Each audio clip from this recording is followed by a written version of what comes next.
बिहार की राजनीति में लंबे समय से धुरी बने मुख्यमंत्री नीतीश कुमार के नेतृत्व में जनता दल यूनाइटेड आज सत्ता और संगठन दोनों मोर्चे पर अपने सबसे मजबूत दौर में है। केंद्र से लेकर बिहार तक एनडीए की सत्ता में निर्णायक भूमिका निभा रहे जेडीयू के भीतर भले ही अभी सब कुछ स्थिर दिखता हो, लेकिन भविष्य की राजनीति को लेकर अंदर खाने मंथन तेज हो चुका है।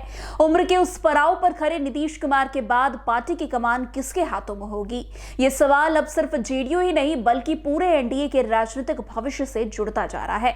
1 मार्च को नीतीश कुमार 75 साल के हो जाएंगे। भले ही फिलहाल उनके नेतृत्व को लेकर कोई सार्वजनिक संकट नहीं दिखता हो, लेकिन राजनीति में उम्र एक स्वाभाविक चर्चा का विषय बन जाती है।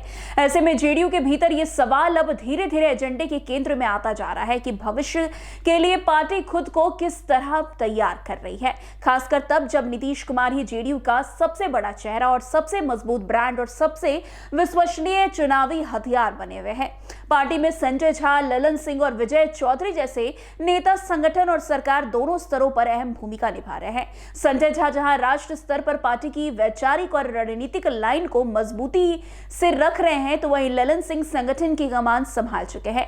विजय चौधरी सरकार में भरोसेमंद चेहरा बनते जा रहे हैं और लंबे समय से नीतीश कुमार के करीबी भी रहे। इसके बावजूद जेडीयू के एक वर्ग की ओर से निशांत कुमार को आगे लाने की मांग भी समय समय पर उठती रही है। हालांकि पार्टी नेतृत्व सार्वजनिक रूप से इस पर चुप्पी साधे हुए है और साफ संदेश देता है कि नेतृत्व परिवर्तन से जुड़ा कोई भी फैसला सिर्फ नीतीश कुमार ही लेंगे। जेडीयू के सामने असली चुनौती केवल उत्तराधिकारी तक तय करने की नहीं है, बल्कि ऐसे नेता को तैयार करने की है जो नीतीश कुमार के राजनीतिक करिश्मे, प्रशासनिक छवि और सामाजिक संतुलन के फॉर्मूले के आसपास भी पहुंच सके।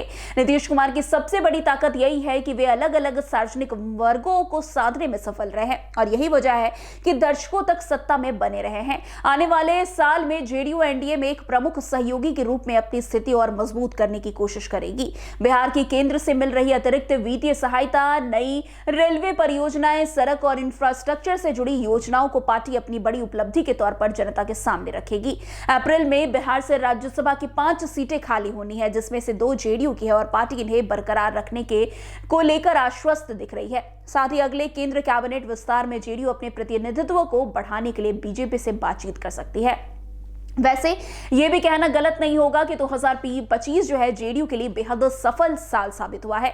2020 के विधानसभा चुनाव में पार्टी को सिर्फ 45 सीटों पर संतोष करना पड़ा और पहली बार बीजेपी गठबंधन में सबसे बड़ी पार्टी बनकर उभरी थी। उस समय भले ही मुख्यमंत्री नीतीश कुमार ही जो है मुख्यमंत्री बने हो, लेकिन बीजेपी के 2 नेता उप मुख्यमंत्री बने थे। इसके उलट हाल ही के विधानसभा चुनाव में जेडीयू ने 85 सीटें जीतकर बड़ी छलांग लगाई। वैसे आपको बता दें कि जबकि बीजेपी जो है 89 सीटें अपने खाते में लाने में सफल रही। इस नतीजे से यह साफ कर दिया है कि एनडीए के भीतर जेडीयू अब एक मजबूत और अपरिहार्य शक्ति बनकर जो है सामने आ रही है।